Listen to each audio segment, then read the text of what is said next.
ছেলে অস্ট্রেলিয়ায় থাকে, প্রতি মাসে বাবার অ্যাকাউন্টে টাকা পাঠায়। বাবা সেখান থেকে কিছু টাকা তুলে সংসার চালায়, বাকি টাকা জমা থাকে অ্যাকাউন্টে। গত 2 বছর এভাবেই চলছে তাদের সংসার। এরই মধ্যে ছেলের পাঠানো টাকা জমা হতে হতে 10 লাখে পরিণত হয়েছে।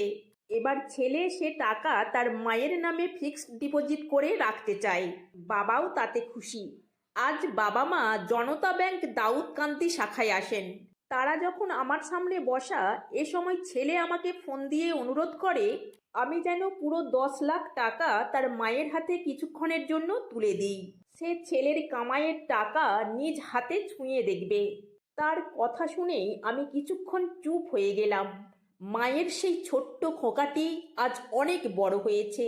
সে কেবল তার কামাইয়ের টাকার পরিমাণ বা সংখ্যা দিয়ে মাকে বোঝাতে চায় না, মায়ের চোখে দৃশ্যমান করতে চায়।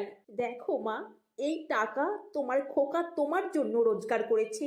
ছেলের কথাগুলো শুনছিলাম আর মনে মনে ভাবছিলাম ছোট্টবেলার বীরপুরুষ কবিতাটির কথা।